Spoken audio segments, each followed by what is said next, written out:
We had a phenomenal week in the market with the majority of companies in the S&P performing very well, and when we take a look specifically at the semiconductor industry, we can see some of the best performance. Nvidia up 19%, even Broadcom, AMD, MU up double digits as well, and according to some very bullish articles, they do believe that the AI boom isn't over just yet, and we are anticipating Nvidia amongst other semiconductors to perform very well. As we can see here, triple digit year-over-year growth now seems to be a regular occurrence, and that is something that the market is going to be expecting moving forwards. We can also note here that the ex-Google CEO talks about Nvidia as being one of the big AI winners, and in fact, according to what he is saying, he's talking to a lot of large companies who are saying they need to spend some significant numbers in the AI infrastructure,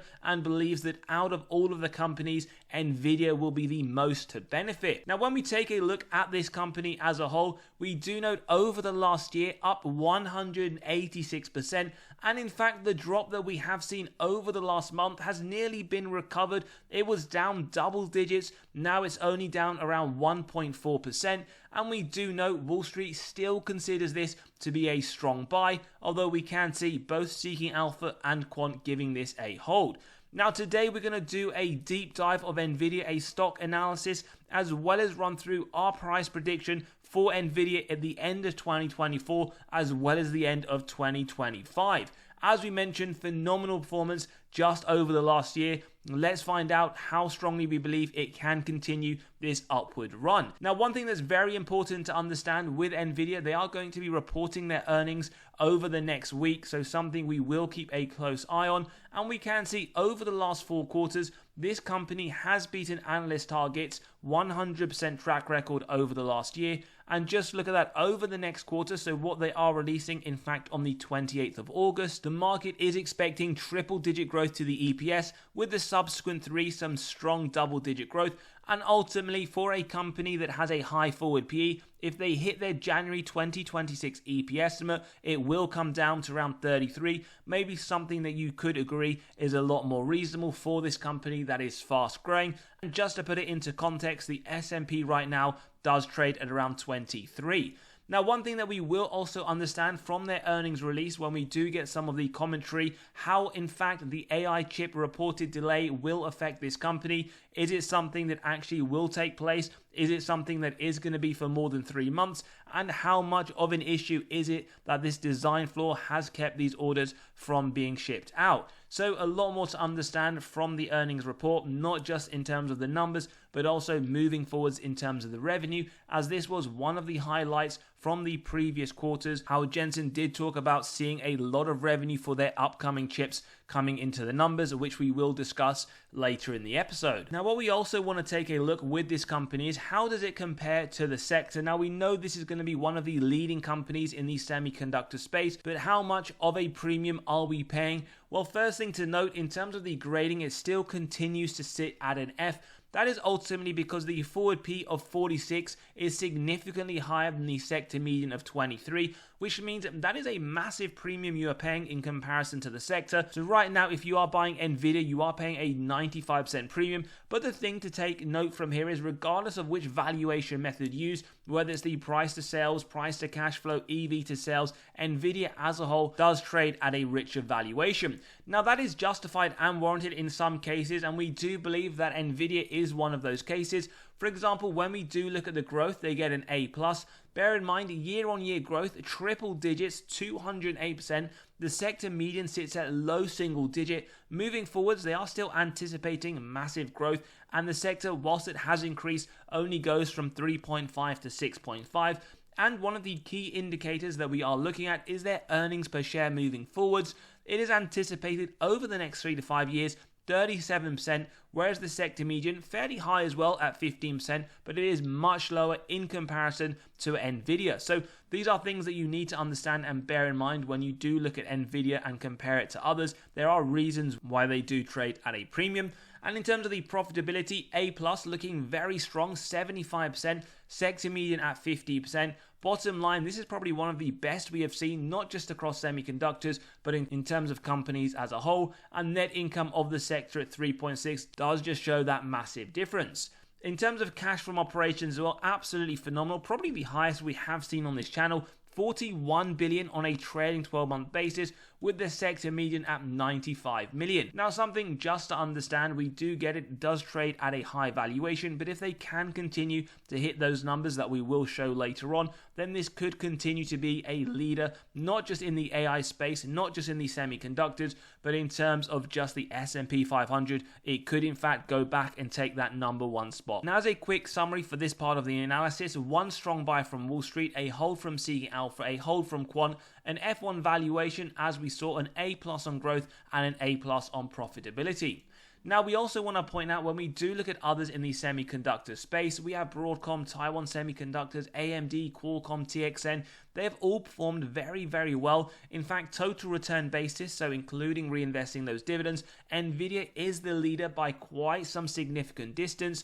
Over the last 5 years, again, we can still see, but we also want to point out across the board, some of these big names have also performed very, very strongly. And over the last 10 years, again, that same story to be told, Nvidia just too good in comparison to the others. In fact, the second and third closest, AMD and Avgo, still performing phenomenally well. You would have no complaints if that was in your portfolio for the last 10 years. But we ultimately also want to understand and remember that past performance is not an indicator of future. Nvidia has been the leader. Can it continue to be the leader? Well, that is something we need to go through in today's episode, but something you also need to have faith in moving forwards, because there are other alternatives, for example, investing in a semiconductor ETF. Now, we also want to run through some of their investor slides from the previous earnings they have, and the main thing that we want to understand when looking at the valuation later is that we believe this is a massive movement. In fact, they call it a generational computing platform shift, where we believe over the long term, Nvidia will have a massive impact right across significant industries.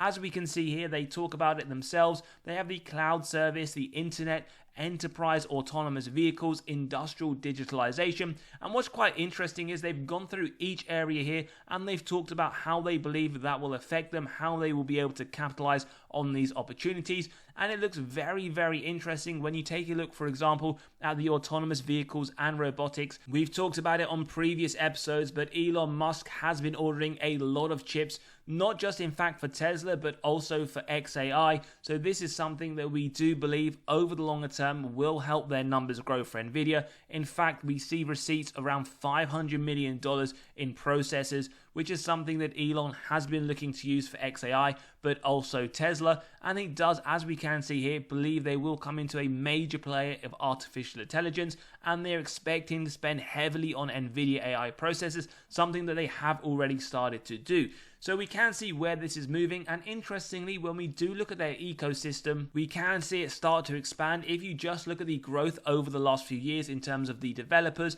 in terms of the AI startups, and we can see others here as well. This is starting to be, for example, when you compare it to the likes of Apple within their own ecosystem, something that once you're in it, maybe it's difficult to come out of, but ultimately when you are inside an ecosystem, it is because you do prefer its products to others out in terms of competitors, something that we do believe we will see with Nvidia, and hopefully over the next few years when we do see these numbers, they will have continued to expand. In fact, most of these more than doubled just over the last few years. And one of the major things that is really underlooked in this area is the fact that you can get a huge return on investment, and as we can see here across many industries, here are just a few, but for example some that maybe we wouldn't think of straight away: agricultural, food, we have drug discovery, AI software development, legal services, education.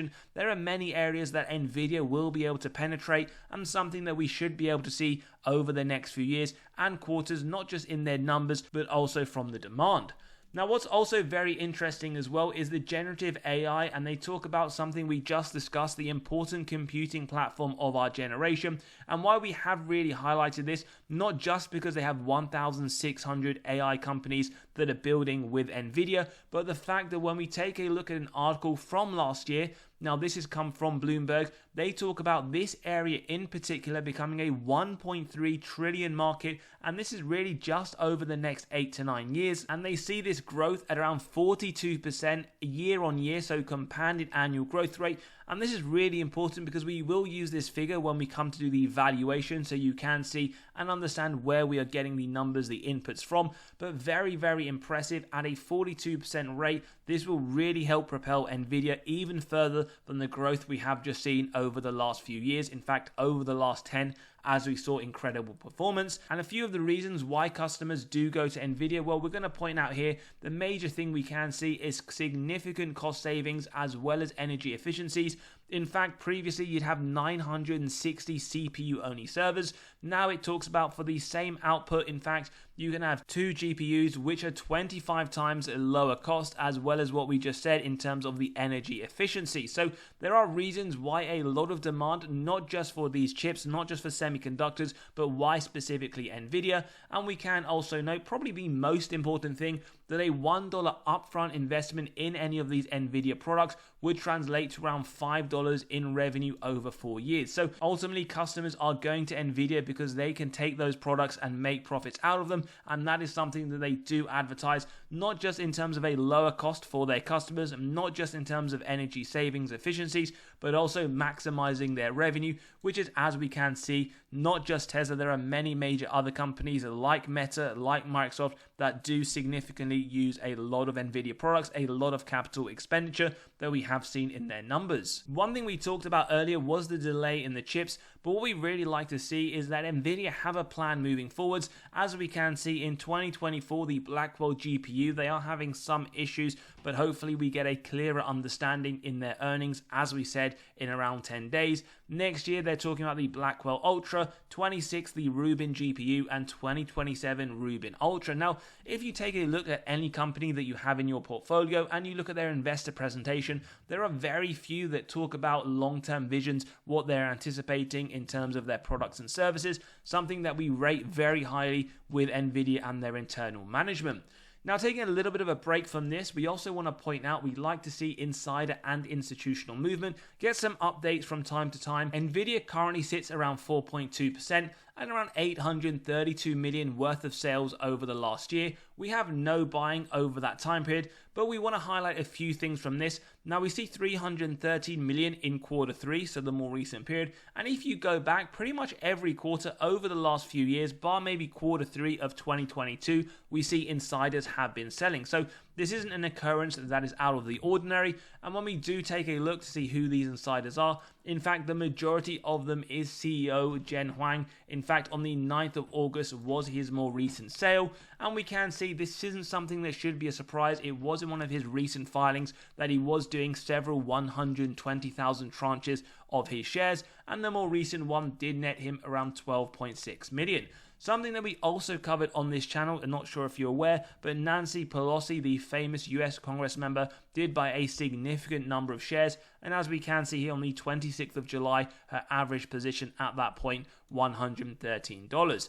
Now, forgetting Congress members, not something we include, just something we wanted to point out, but insider selling isn't something we take as a bearish signal. Insiders sell for many reasons, whether it's personal or financial, but just something for transparency we do like to highlight on this channel. We then want to move on to institutional ownership, now 65% with 7 billion worth of sales over the last year, and during the same time period we have 259 billion worth of buys, so significant amount more buyers than sales. And in fact, when we take a look at the more recent quarter of Q2, 252 billion worth of buys, so the majority of the buyers just in the recent quarter, with very minimal worth of sales, in fact 9 million, and we can see the previous quarter we actually saw the opposite effect, but not just over the last 12 months, but also in the more recent quarter, institutions are buying. As always though, never copy institutions or insiders, and always do your own due diligence before executing on any companies. Now, before we continue, we just want to let you know we have released our latest free weekly article.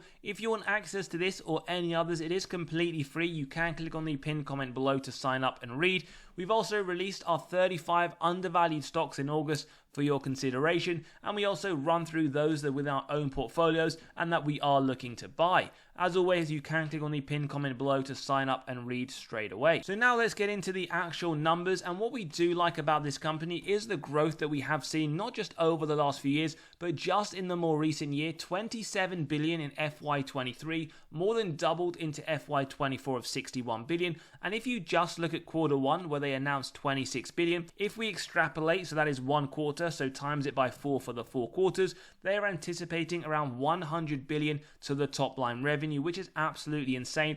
That's pretty much 4 times revenue from 2 years ago. So again, will be interesting to see if they can keep up this insane growth.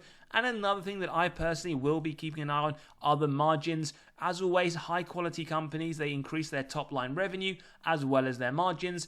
FY20, 34% margin, FY24, 61, and in the more recent quarter of 69%, it will be something to note whether or not they can continue with those very large margins, not just in fact in terms of the operating style, but when we take a look at their gross margin, that has gone from 63% in FY20 to 74 over the last full year, and in fact in the more recent quarter, 79. Just a piece of advice, when you do look at companies, whether it's Nvidia or any others, and you are looking at their numbers, always take a look as well as their margins. Great to see if a company can increase their top line, but if they can also increase their margins, then you could be onto a winner, especially if you get that consistency.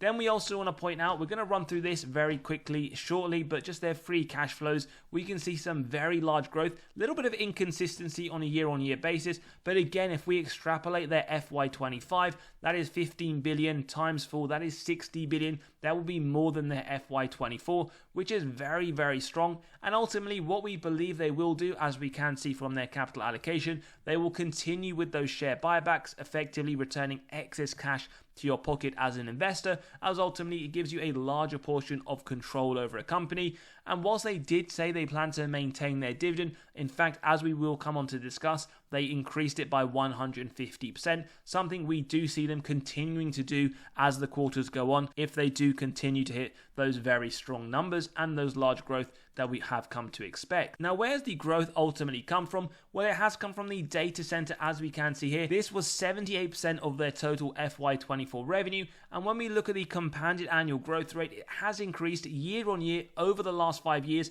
at 75%. So as we said, a lot of eyes will not just be on the numbers, not just in terms of their top line revenue growth, not just their margins, but also the split of the revenue. Can we see the growth year on year through these different areas? And as we just talked about now, the data center is the one that looks very strong. Growth has been phenomenal, and that 47 billion, as we just saw, was around 78% of their total revenue. Again, if we do extrapolate their first quarter into the full year, we are talking about around 90 billion of revenue just from data center. That is double what we saw from FY24, which was massive growth from FY23. And as we said, this is something to keep a close eye on. In fact, 22.5 billion was what we saw in just that first quarter. Massive growth year on year, as we saw phenomenal compounded annual growth, something that we will take a look at, as well as the splits as well to understand. For example, the gaming did suffer a little bit from the previous quarters. It has come down. Will they be able to turn that around?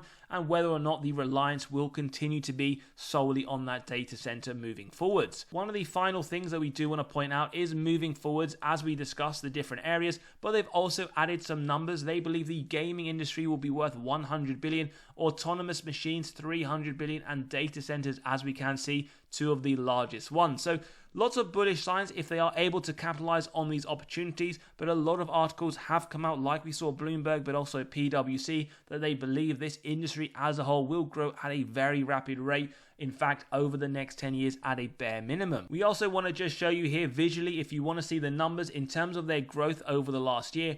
Their top line is up triple digits. That is massive, 126%. Gross margin up 14.6 percentage points.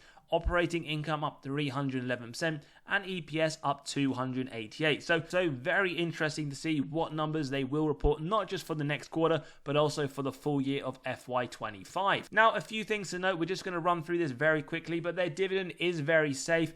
Nothing really to note. It is a fairly trivial amount, but as we did discuss, it is up triple digits in May as a way of them to allocate their capital. As we saw, in fact, they do have a lot of cash from operations. Now, for those that want to know how they performed in the last recession, well, they didn't pay a dividend, so we have no comparative data. They had below average growth of negative 35%, S&P around negative 12, and they also massively trailed the S&P negative 78, with the S&P itself negative 55. Now, this isn't a company that typically increases the dividend on a consistent basis, although we did see a massive growth in May, 1% over the last 5 years, as we said, not something they do regularly, and 7% over the last 10 years. In fact, there were several years where they just maintained it before that massive increase, and therefore we will now see just 1 year of an increase. But worth noting, 11 years that they have been paying a dividend without a reduction. Now, typically on this channel for the dividend stocks, we do look at dividend yield theory, not something we will look at given it is fairly trivial, but we'll draw your attention to the forward P, currently sitting at 43.3, which isn't too far off the 5-year average, so you could argue some reasonable valuation solely based on this model, and no surprises here that it does trade significantly higher than the information technology sector at 26.1, something that we did discuss right at the beginning of the episode. No surprises when we do look at the free cash flow payout. Whilst we want to see below 50%, 1% in 24, 2% over the next 12 months. So like we said, if they want to, they can continue to increase it at a very rapid rate. We already discussed the free cash flow and the growth, but you can see it here visually if you want another look. And in terms of the sales growth, triple digits over the last full year. Market is anticipating continued growth at a very rapid rate over the next few years at a bare minimum. So let's keep that in mind. And we can see historically it has been fairly solid. And to look at taking up their total sales over the last 10 years, when we do take a look at their shares outstanding, as we said, they're continuing to do those share buybacks. Do note though, over the last 10 years, it would be a net point here of share issuances as they would have diluted your position. In fact, more than 2 billion shares increased from 2015. But as we typically tend to see with these companies, you wouldn't really care given how much these shares have grown just over the last 10-year point. ROIC, very important for us, above 12% for semiconductors. We want larger numbers to give us faith management are able to effectively allocate their capital. Something we see very, very well for Nvidia, 61% in 24, 78% on a trailing 12-month basis. So investors will love to see these very high metrics, especially if we can see consistency at this level over a long period of time. We then get on to the margins, above 16% for the operating, which we did see over the last few years. This is operating efficiency that we want, increasing margins, 16 in 2015, 54 in 2024. As always, whatever company you have in your portfolio, have a look, see does it meet the two criteria of a high quality company, increasing top line as well as increasing margins. And then when we do look at the free cash flow machine, well above 5% year on year, a true free cash flow machine, and hopefully we can see the high levels of the 40s or mid 40% moving forwards. Finally, the net debt to EBITDA. We didn't cover the balance sheet in today's episode, but ultimately this tells us the strength of the balance sheet given the fact these are the number of years, as we can see here, it would take the company to pay off all of their debt net of cash on hand. We want to see below 1.5, and this basically tells us over the last 10 years and over the next 12 months, it won't even take Nvidia 1 day to pay off all of their debt net of cash on hand. Truly does have a very strong balance sheet and a lot of very good metrics. Now let's jump into the valuation model. As always, if you do enjoy the content, value is being provided. Smash that like button, hit that subscribe and bell button so you are continually notified of these videos as they drop. Now our intrinsic value of $140 is essentially our price for 2024. Now we're going to run through this, how we got this and some other metrics. Now, essentially, we run it through the DCF model where we have the free cash flow year on year. The growth rate, which we have here, is 5-year growth rate of 135%, 10-year growth rate of 94%, some very large numbers. But ultimately, what we have done now, this is for 2024, a low, medium, and high rate. And we've gone for the 30% medium rate. Now, with a 30% rate and the discount rate of 8%, we get the present value of future free cash flows and terminal value, where we add together with the cash, subtract total debt, get to the equity value, divide by the shares outstanding, and as we can see here, our undervaluation signal with an intrinsic price of $140 for 2024. Now you can always grab a copy of this model by clicking on the pinned comment below to run your own numbers through, whether it's for Nvidia or any others that you hold. But for example, if you believe 30% is way too optimistic at a 25% rate, just essentially for transparency, you can see this would be $101, ultimately saying there is downside of 19%. For those that believe that is way too conservative, a high rate of 35%, again showing you here $192, does show us upside of 55%. Now, ultimately, we have gone for the medium rate, but for 2025, we have used Bloomberg, what they believe the compounded annual growth rate will be moving forwards over the next 10 years at a bare minimum. And at that 42%, when we do input it into the model, what we can in fact see is the intrinsic value coming just shy of $300, meaning to the current price right now at around 124, there is 139% upside. Now, whether or not Nvidia will hit that, it will become a lot clearer over the next few quarters, and by the end of this year, we will be able to see with confidence whether or not we can get behind this number if they continue to increase their top line as well as other metrics at the rate they have been over the last few years. So just under a $300 price target for the end of 2025, but in today's episode, we will take through the 30%, which is the medium rate for 2024. And when we take a look at the intrinsic value, as we said at 140, we always like to add a margin of safety on this channel, which we input at 10%, and we use that at the bare minimum if it meets our 3 golden criteria: a wide moat, strong financial metrics, and good forward-looking data. Now, if you believe that for Nvidia in today's episode, it is a buy pretty much around the current price at 126. So you're getting a 10% MOS with Wall Street indicating this as a buy. Over the next year, they see 145 price target with 17% upside. So they are a little bit more bullish than us today in terms of moving forwards. Now, for those that do like this but want a larger margin of safety, well, at 15% a buy at 119, at 20% around 112, and at the 25% level around 105, which in all honesty, we have seen these prices not too long ago. When we did have that essential flash crash, a lot of large companies, especially in the Mag 7, were down considerably, including Nvidia. But right now, as we said, it is trading at a 10% MOS at a 126 acceptable buy, with Wall Street very bullish. As always though, do give us your thoughts in the comments below, and if you did have value from this episode, smash that like button, hit that subscribe and bell button so you are continually notified of these videos as they drop. Don't forget to sign up to the free weekly newsletter. We do send out a new article every Monday, and also if you want to come into the Patreon, discuss our buys and sells every week, then do click below. As always, have a great day, and we'll see you all on the next one.